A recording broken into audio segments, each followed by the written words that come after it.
Most people's approach to Facebook ads is completely wrong, and it's killing the campaigns. And if you're running ads and you're not getting the conversions that you like, then it's likely you are making this same mistake. So what I want to do in this video is explain what the problem and the mistake is, and then show you how to fix it with some real life examples and real life data of some ads that we're running right now. Before I get into the video though, I have a confession to make. The confession is that I am an addict. I am completely addicted to making funnels and running ads. It's literally what I like to do in my spare time. Like every month or so, I'll just get this burst of inspiration on the weekend to create a random offer, build a random funnel, create some ads, and run it. And I don't even know what the end game of it is. It's just shit that I like to do. It's pretty weird, but I don't know, maybe it's not weird. Maybe there's some other people out there like that, but it's literally what I love to do. So what I've got in front of you right now is one of our ad accounts, and pre-warning, it's a little teeny tiny ad account, okay? We're not spending much money, teeny tiny. We are spending about £85 a day, so it's about $100 a day right now. So tiny, but it was very interesting to see some of the data that we already have, and it's going to tie into this learning, right? So we got a few different ad sets that you can see on the screen right now, and they all inside of them, they have different ads, right? So different types of ads. Now, if you look at the ads that we have running, we only have one ad set right now that's running. We turned all of the other ones off. Now the top one is working and the rest didn't. I know this one right now, the second to bottom one, does say that it got a high ROAS, but I know for a fact it didn't.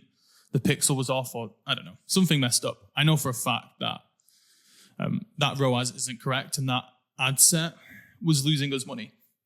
So out of all the ones that we started to test with, only one has actually been working. And the reason why people make the mistake is because of the advice that they get. So one of the most common pieces of advice that you get in marketing is the only purpose of the ad is to get the click. Or it's not just advertising, it'll be the only purpose of the subject line is to get the email to open, right? And I personally think that that mindset when creating ads is a terrible idea.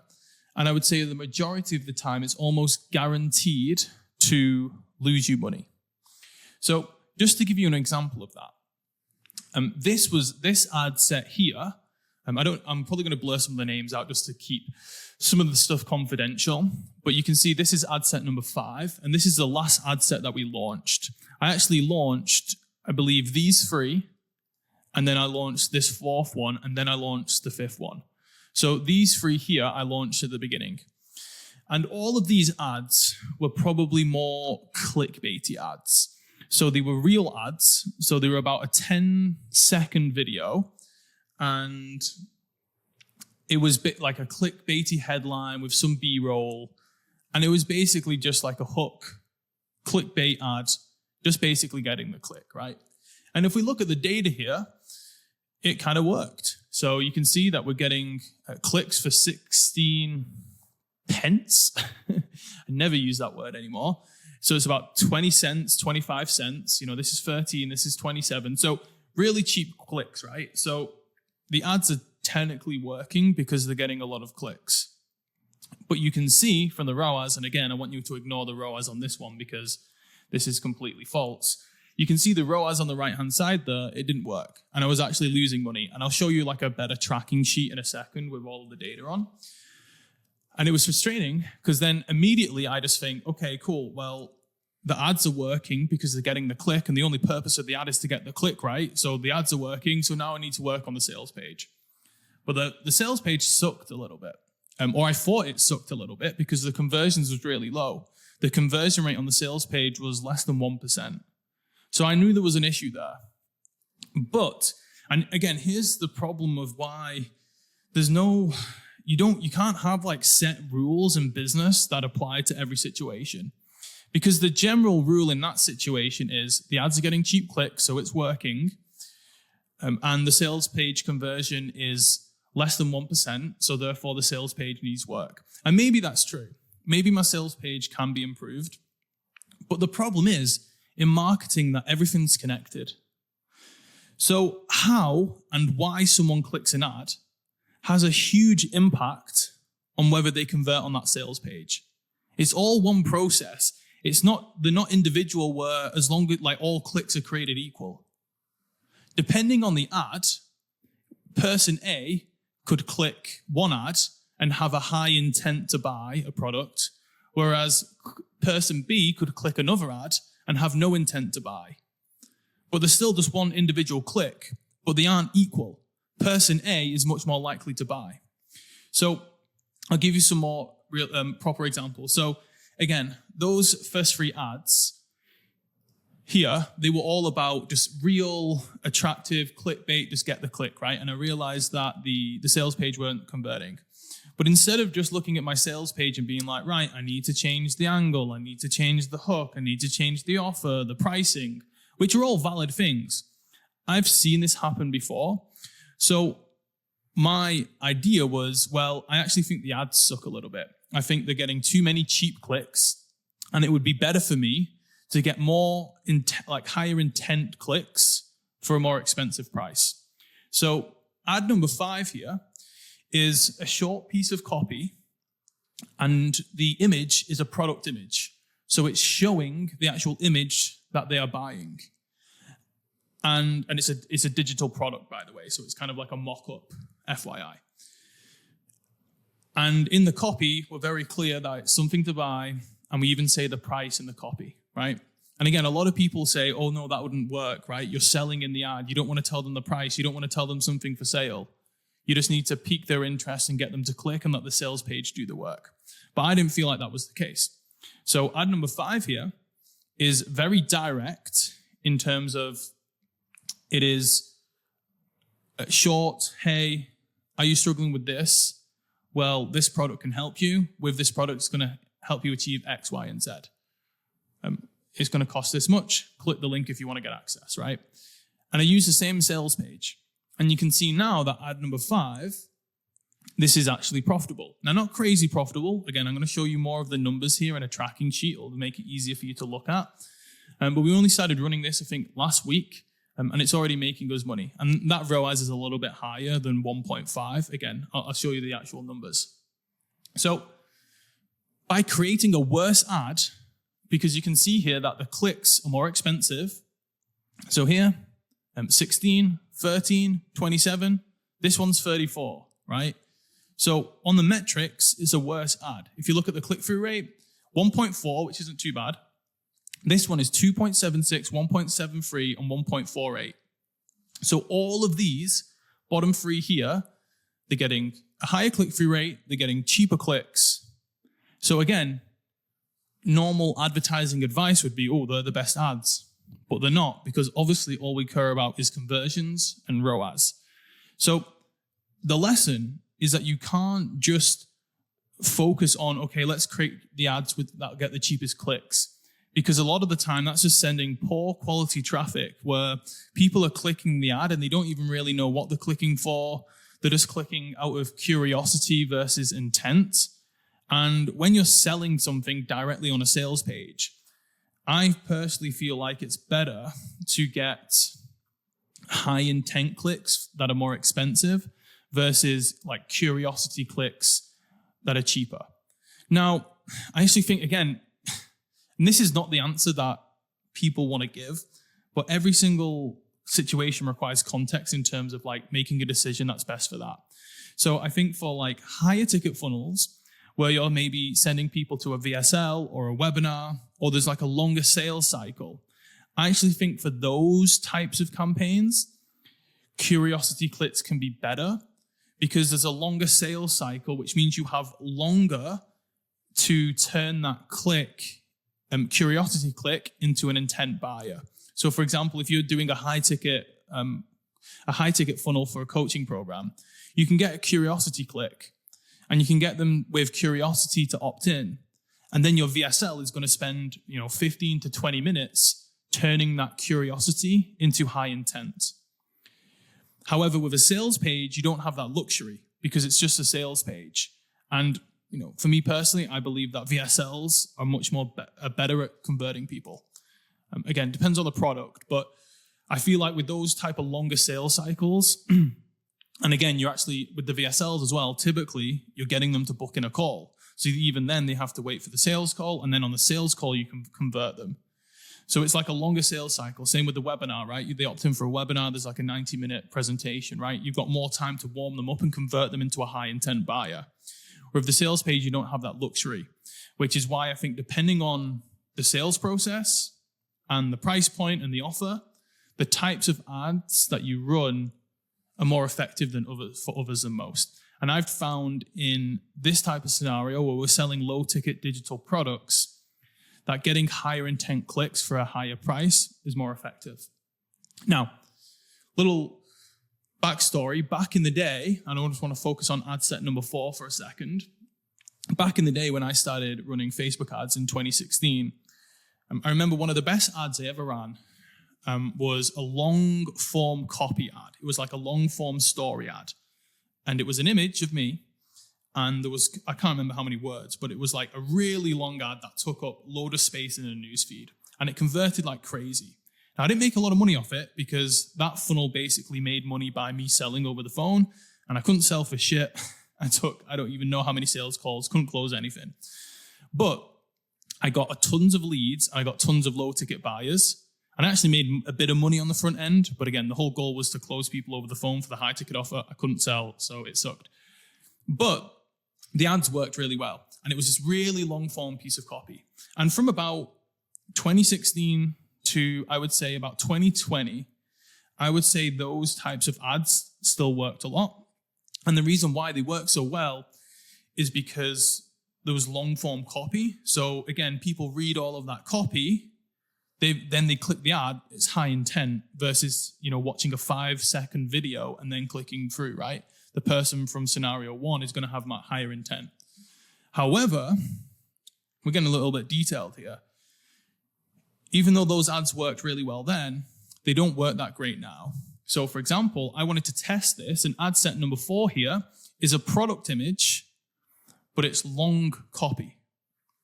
And you can see here that the click-through rate was really low, 0.61, which is by far the worst because it was super long copy, right? So it put people off. The cost per click was 23. And the ROAS was 0.65. So again, one of the worst performers in the campaign. So that didn't work. So trying to get high intent clicks that way actually didn't work. So you've got to also tailor your ads to the market and people's purchasing decisions and consumption behaviors on social media. So obviously with the introduction of TikTok, Instagram Reels, YouTube Shorts, obviously people's attention spans are lower. So some of the really long form copy ads that we wrote back in the day that worked really well, they just wouldn't work now because people aren't going to read that. Like when the internet first started, people were reading blogs and people were reading websites. So when Facebook ads first came out, people's consumption behavior online was to read long pieces of text. So that's why in the beginning, when Facebook ads came out, these really long form, and I know 2016 wasn't when Facebook ads first came out, it's just when I started using it, and it was still pretty new back then. But that's the reason why those ads worked really well, because people were used to stopping on a laptop or a computer and just reading long form pieces of content. And also, again, more people now are using mobile phones, and reading long form pieces of text is probably easier on a desktop versus a phone. So again, you've got to take that into account. We're getting very detailed here. But the point is those long form ads probably don't work as well now today because people are used to flicking, scrolling, attention spans are a lot lower. So that's why a shorter piece of copy and a product image, so it's very clear that there's something to buy, but the copy is still short enough that the people are going to stop and read the whole thing, so they're going to get all the info, versus having a really long ad that people might read for a few seconds, but it's too long and they're just going to click off, right? So you can't take it to the too extreme, which I tried to do in ad number 4, which was really long copy and a product image, because the people who were clicking there obviously would have had a high intent to buy. But for what, the numbers just didn't work out in the back end, obviously. So it's kind of like a mix between the two. Like you can't go too extreme and try and qualify people too much by writing a really long ad. But for this funnel specifically, you also don't want to, just get like really clickbaity, cheap clicks, because then people are clicking to the sales page without any intention to buy.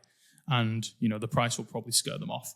So that's kind of like how it worked. I want to show you the numbers in real time because I think it'll be interesting. And again, like I said, teeny tiny funnel, right? This is not a big funnel. It's kind of just something I'm doing in my spare time, but maybe it'll prove to be like a kind of a cool case study. So you can see here that this is our numbers for September. So I basically started running this funnel at the start of this month. And I won't go through this sheet, but it's pretty simple. These are all the ad metrics. These are all the funnel metrics. Obviously got upsells and stuff.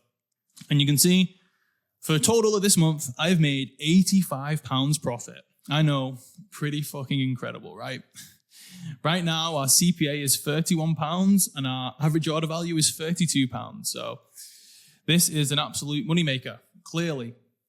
But although the numbers are small and, insignificant profit, I kind of like, well, there's two lessons here. This is kind of, one lesson is separate. Number one, these low ticket funnels, you don't just always get them profitable from day one. Now, there's going to be some people that will be like, yeah, every funnel I launch straight away makes money, and that's cool. I'm not in that group of people, unfortunately. So you can see for the most of this month, if we go to highlight basically the first 17 days of this month, let's do a little bit more. Yeah, okay. So the first 17 days of this month, I lost £375. Not good, right? However, for the last week or so, I've made £461. 1 second, my laptop is low battery. There we go. So what happened for this last week that made it profitable? Well, I like to take notes. So this is like a tracking sheet, just for, maybe this is confusing for some people. I'll just quickly explain. So this is a tracking sheet for a low ticket product. You can see the ad spend on the left-hand side there. Again, pretty small. We track the metrics and we track the front-end sales. We have order bumps and we have a couple of one-time offers as well. Now, this funnel isn't optimized, by the way, just FYI. I've just been trying to work out the ads and then I'll optimize the rest of the funnel. But you can see here what changed. Well, you can see on this date, I changed the funnel and the ads to just the product images. So this is where I basically killed all of the clickbaity short reel ads. And you can see here, not average order value. I'll do it from this date because this was the date. Since we made that change, we made £442 profit. Before that change, we lost £356. So in the ad account, you could kind of see the difference, but here very clearly shows you, oh shit, this is a huge difference. And the only changes that we made were that we changed the ads to just have product images in them versus running those real ads. And you can see that reflection here in the sales page conversion, I believe. Here we go. So it's not perfect. Let's just go to the right one. Yeah. So you can see a stark difference here as well. So since we made the change, the sales page conversion has gone up as high as 2.88%, or as low as, and I suppose I changed it on this day. So that's probably why like half the day was with the old ads and half the day were with the new ads. So we won't class that. We can see the sales page conversion went up as 2.88, and it went as, the lowest it was 1.05. But if we look before that, for the 19 days before that, we did have one day here at the top where it was 3.13, which, bit of an anomaly, I think. But before that, it was literally the highest we got was just over 1. So you can see like a dramatic difference here. And I actually know why we were quite high here. And this is why you should always make notes on the days that you make changes. So you can see here that I switched the funnel to worldwide targeting. So the first few days of the month, I weren't happy with the results. And you can see that the sales page conversion wasn't like horrendous, but obviously it was losing us money. And the reason why is because I was just targeting, I think, like the top 4 countries. And I just quickly realized that the funnel economics weren't going to work out. So I changed it to worldwide targeting. And that's why obviously the sales page conversion went really low, but it was so low that, we weren't profitable either. So you can see there, it's pretty bad. And then once we made the change to just the product images, so we were getting higher intent clicks, the sales page conversion pretty much, I don't even know what the math is on that. It's like more than tripled. So you can see that the average for the month is 0.81%, which I know sucks really, really bad. But you can see over the last week is probably an average of, I don't know if this will work, average of 1.91. So we pretty much more than doubled the sales page conversion, which is cool. And look, again, I know this is a little bit crappy data because, let's be honest, little baby numbers. But I just was looking at it, and I know it's not usually something this small isn't really worth sharing, so I never really do. But I think it is really the only purpose of the ad is to get the click. Advice is something I'm really passionate, like being passionate against. So I saw the data and it was very clear to me what's happened. So I just wanted to share it with you guys because maybe you are now trying your best to, find the best performing ads and getting the stuff with the cheapest clicks. But I just know from experience, and it's not just this funnel, it's happened to me loads over the years, that sometimes the cheapest clicks don't always get, the best buyers or the best ROAS. Now, again, there's always exceptions to the rule. So like I said, it depends on the funnel, depends on the offer, it depends on the market as well.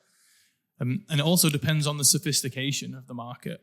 So again, we're getting very detailed here, but I'm just going to go for it. Maybe this is going to bore some of you, but this offer is a beginner offer. So it's helping beginners start something. Now, because of that, the people who I'm going after, the sophistication is pretty low. And because of that, the sales page has to basically convince them, number one, that this solution is good for them. So I need to basically sell them on the opportunity, essentially. But then after I sell them on the opportunity, I also need to sell them to buy from us. So I'm basically selling them twice, on the opportunity and the product. Now, if you are marketing to a more sophisticated market and they already know about the solution and they're already bought into the solution, but you only need to sell them on buying your product, then in that case, I think you can actually run ads that do get cheap clicks because the people who are clicking don't need convincing twice. And it's much easier on a sales page to just sell them on your product versus selling them on the opportunity and your product. So, I'll give you an example. Once we had a funnel, and for those of you will know that we work with a lot of like law of attraction, spiritual influencers. So we were running a low ticket offer for a scripting course. So scripting is just like a manifestation technique. Now we were targeting people who had already tried and failed with scripting. So they were already aware of scripting and that being a potential solution to the problems. So when they clicked the sales page, all we needed to do was sell them on our scripting process or our scripting product. So we were struggling getting a ROAS on our funnel. But once we actually switched to doing more clickbaity ads and doing more real style ads and getting a cheaper click, our profits went up and we started making significant amount of money. And our conversions went way higher. So that kind of goes against what I've just talked about in this lesson. But the reason why that is, or the reason why I believe it is because we were still, even though we were getting like the cheap clickbaity clicks, the people who were clicking were still people who were very much aware of scripting as a process. And therefore, even though they were cheaper clicks and they had less intent, those people that were clicking were still already sold on our opportunity, which was scripting, And now we just needed a sales page to sell them on our product, which again, it's much easier to do if you're only selling them on one thing. In this example, we have to sell them on the new opportunity because we're getting beginners. So we're getting people who aren't aware of our solution. We're getting them to click on the sales page. We're selling them on the opportunity, and then we're selling them on the product. So I think in that scenario, it's more beneficial to get more higher intent clicks for more expensive versus getting the really clickbaity clicks. Because if we're just getting clickbaity clicks, I don't even know if that makes sense, but if we're just getting clickbaity clicks, and these are people that aren't already aware or aren't already in our industry, then they're just, I feel like it's useless getting them to the sales page because they just have no even interest in what we're talking about. Whereas at least if you can kind of sell a little bit in the ad, even though there's still new people clicking, like new people to the industry are still clicking the ad, they're aware that there's an opportunity here and they are aware that something's for sale. So again, this is very boring, and maybe I can come up with more of maybe I should create some form of model or decision-making process. Maybe that'd be a cool exercise. Well, it's probably a really nerdy exercise, probably not cool whatsoever, but maybe I would enjoy doing it. Maybe I can come up with some form of decision tree or a mental model, as people like to call them, when it comes to this is the offer, this is the market, this is the sophistication level, therefore this is the type of ad that we run. I don't know, now I'm just kind of brainstorming whilst recording, which probably isn't that good of an experience for you guys. So, yeah, that's it. So I think based on what you're selling, who you're selling to, that can really determine what type of ads you should run. And in a lot of cases, just because you're getting cheaper clicks, that doesn't mean the ads are working. They could actually be getting really cheap clicks, but doing a terrible job of actually, getting good people to the sales page. So, yeah, hope this was useful. If you got any questions on any of this stuff, let me know in the comments below, and I'll see you on the next one.